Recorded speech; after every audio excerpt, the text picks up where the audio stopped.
আজ বানাবো একদম সুগন্ধে ভরপুর একটা পোলাও, সেটা হলো ইয়াকনি পোলাও। বেশি কিছু ঝামেলা ছাড়া ইনস্ট্যান্ট মশলাতেই বানিয়ে নিতে পারবেন খুব সহজে এই স্বাদের সেরা পোলাওটা। সঙ্গে রইলাম আমি ঋতুপর্ণা, আপনারা দেখছেন ঋতুর রান্নাঘর। ধরুন হঠাৎ কোনো অতিথি বাড়িতে আসছে, হাতে খুব কম সময় রয়েছে, তার জন্য এই ধরনের প্রিপারেশন আমার মনে হয় বেস্ট। আমি এখানে 2 কাপ চাল নিয়েছি। চালটা কিন্তু হতে হবে লম্বা দানার বাসমতি চাল। পোলাও মানেই চালটাকে একটু ভিজিয়ে রাখলে চালটা বেশ লম্বা লম্বা হবে, সেই জন্য আমি প্রথমে ভিজিয়ে নেব।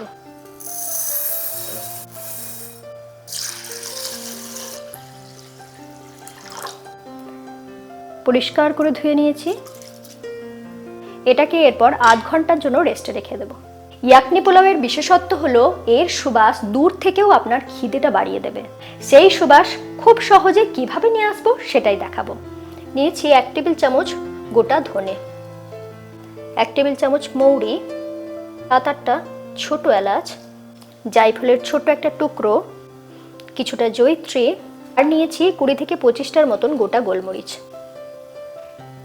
এরপরে এগুলোকে রোস্ট করে নেব।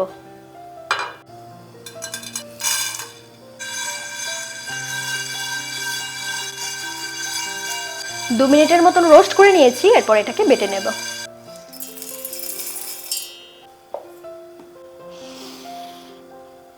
মিক্সিতে বাটতে গিয়ে যদি অসুবিধাতে পড়েন, সেক্ষেত্রে সামান্য একটু নুন দিয়ে দেবেন, খুব সহজে বাটা যাবে। 2 কাপ চালের জন্য আমি এখানে চিকেন নিয়েছি 500 গ্রাম।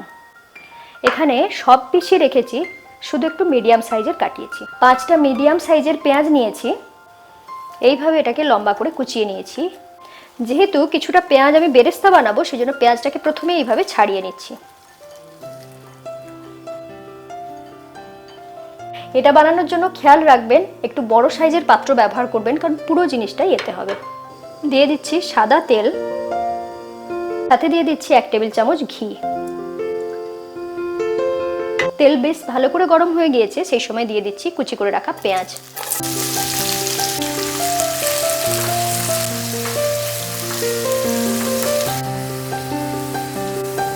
পেঁয়াজটা আমি 2.5 থেকে 3 মিনিট মিডিয়াম ফ্লেমে রেখে ভেজে নিয়েছি। এরপর দেখুন বেশ লালচে রং এসেছে, বেরেস্তাটা একদম পারফেক্ট তৈরি হয়ে গিয়েছে। কিছুটা পেঁয়াজ আমি তুলে নিচ্ছি। খেয়াল রাখবেন তেলটা ঝরিয়ে তুলতে হবে। দিয়ে দেবো কিছু গোটা গরম মশলা, তার মধ্যে দিয়ে দিচ্ছি দারচিনি, 5 থেকে 6টা ছোট এলাচ, স্টার আনিস বা তারা ফুল, আর দেব একটা বড় এলাচ, আর দিয়ে দেব 2টো তেজপাতা। গোটা গরম মশলাটা একটু 1 থেকে 1.5 মিনিট নাড়াচাড়া করে নিয়েছি, খুব ভালো গন্ধ বেরিয়েছে। এরপরে আমি চিকেনটা দিয়ে দিচ্ছি, কারণ চিকেনটাকে একটু ভেজে নিতে হবে।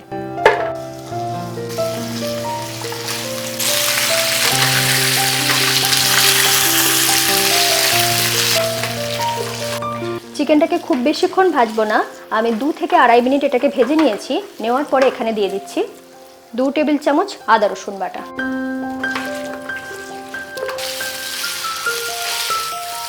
আদাটাকেও ভালো মতো কষিয়ে নিয়েছি।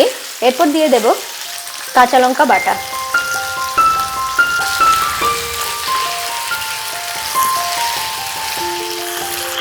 আমি এখানে 5টা কাঁচা লঙ্কা বেটে দিয়েছি, আপনারা আপনাদের পছন্দ মতন লঙ্কাটা দেবেন। 1 কাপ টক দই নিয়েছি। টক দইটা ভালো করে ফেটিয়ে নেওয়ার পরেই ব্যবহার করবেন, না হলে কেটে যেতে পারে। টক দই দেওয়ার সাথে সাথে গ্যাসটা থাকবে লো ফ্লেমে, যাতে টক দইটা কেটে না যায়। এরপরে এটাকে কষিয়ে নিতে হবে। রান্নাটা তখনই সুস্বাদু হবে যখন টক দইয়ের এই যে জল ব্যাপারটা একদম মরে গিয়ে তেলটা রিলিজ হবে। এইভাবে চিকেনটাকে 4 থেকে 5 মিনিট আমি কষিয়ে নিয়েছি। এখন দেখুন দইয়ের জলটা শুকনো হয়ে গিয়ে তেলটা অনেকটাই উপরে উঠে এসেছে। এরপর এখানে দিয়ে দিচ্ছি স্বাদ মতো নুন। আমি এখানে 1 টেবিল চামচ নুন ব্যবহার করছি।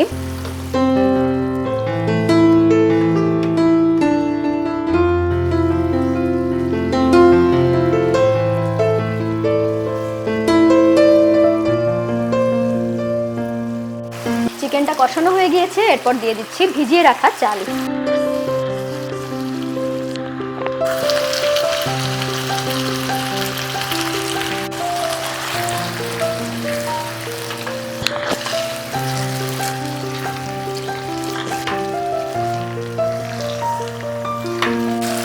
দুই থেকে 3 মিনিট চাল সহ পুরো চিকেনটাকে একটু কষিয়ে নিয়েছি। নেওয়ার পরে জল দিয়ে দেব।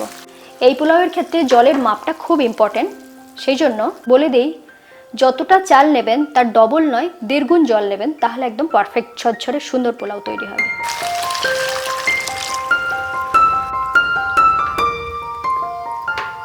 এরপর এটাকে ঢাকা দিয়ে সিদ্ধ হতে দিতে হবে। আমি কিন্তু এখনো পর্যন্ত ভাজা মশলাটা দিইনি, সেটা ঠিক কোন সময়ে দিতে হবে সেটাও আমি আপনাদের বলে দেব।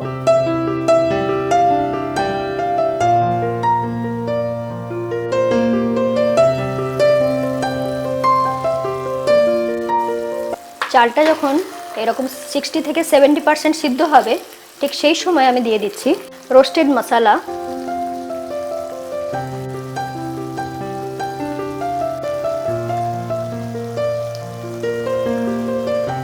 সাথে দিয়ে দিচ্ছি ভেজে রাখা পেঁয়াজ মানে বেরেস্তা, আর দিয়ে দিচ্ছি 1 চা চামচ কেওড়া জল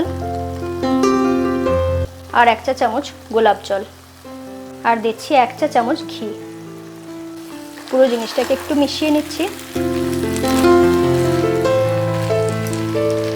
এরপর ঢাকা দিয়ে আরো কিছুক্ষণ এটাকে রান্না করে নেব।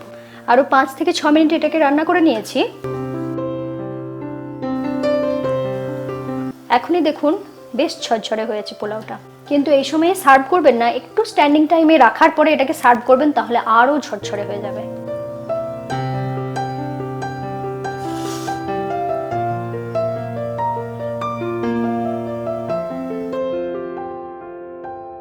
ওপর থেকে দিয়ে দিচ্ছি সামান্য একটু বেরেস্তা, আর দিচ্ছি কিছুটা ধনেপাতা কুচি।